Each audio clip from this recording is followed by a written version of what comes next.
ang anxiety disorder, kaya sinasabi na tayo ang lumikha dito dahil nga sa mga pinaggagawa natin.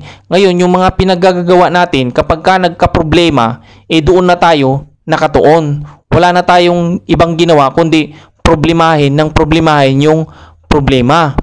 Kumbaga, yung sarili natin, hindi na natin tinigilan. Ngayon, pagdating naman dito sa sinasabi na nasa lahi ang anxiety disorder, unang-una kasi, wala pa namang matibay na ebidensya na ito nga ay nasa lahi nga o namamana. Pangalawa, kailangan nyo kasing maintindihan ang subject na itong anxiety disorder na ito, kahit sinong tao, pwedeng magkaroon nito.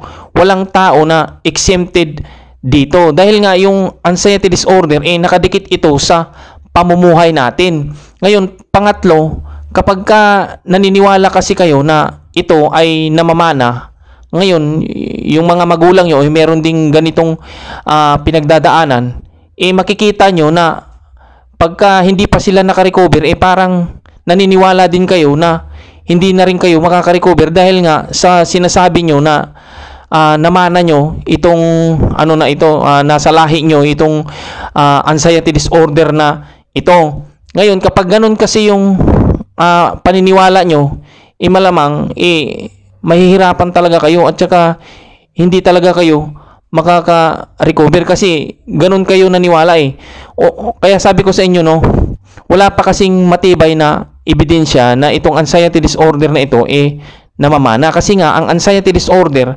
walang exempted na tao dito. Kahit sino pwedeng makaranas nito.